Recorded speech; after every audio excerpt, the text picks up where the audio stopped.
আজকের দুনিয়া এবং আজকের মানবজাতি বড়ই দুঃখী, কারণ তারা আল্লাহর প্রতি অকৃতজ্ঞ। প্রিয় ভাই, যে রাজত্ব ধ্বংস হয়ে যাবে সেটা কি কোনো রাজত্ব? যে জীবনকে মৃত্যু গ্রাস করবে সেটা কি কোনো জীবন? যে যৌবনকে বার্ধক্য শেষ করে দেবে সেটা কি কোনো যৌবন? যে আনন্দকে বেদনা গিলে নেবে সেটা কি কোনো আনন্দ? যে সম্পদশালীকে দরিদ্র করে দেবে সেটা কি কোনো সম্পদশালীর জীবন?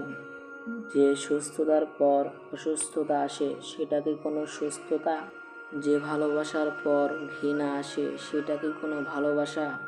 বড় বড় মহলগুলোতে একটু গিয়ে দেখো, আজ সেখানে মাকড়সারা জাল বিস্তার করেছে, সেগুলো ব্যাঙের ঝুপড়িতে পরিণত হয়েছে, ইঁদুর ও পোকার আবাসস্থল হয়েছে।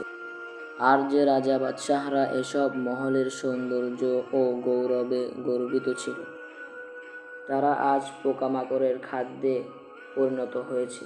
সেই পোকামাকড়গুলো তৎপেক্ষা বড় পোকার খাদ্য হয়েছে এবং সেগুলোও মরে মাটিতে মিশে গেছে এবং আজ তাদের কবরগুলো নিশ্চিহ্ন হয়ে গেছে।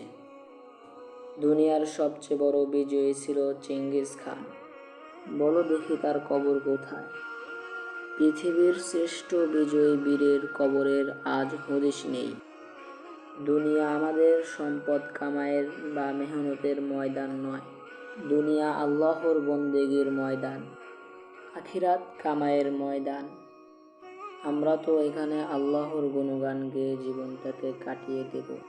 আল্লাহ আমাদের দুনিয়াবি লোভ থেকে হেদায়েত দান করুন এবং আখিরাতে সফলতা দান করুন, আমিন। এরকম ইসলামিক ভিডিও পেতে চ্যানেলটি সাবস্ক্রাইব করে পাশে থাকুন।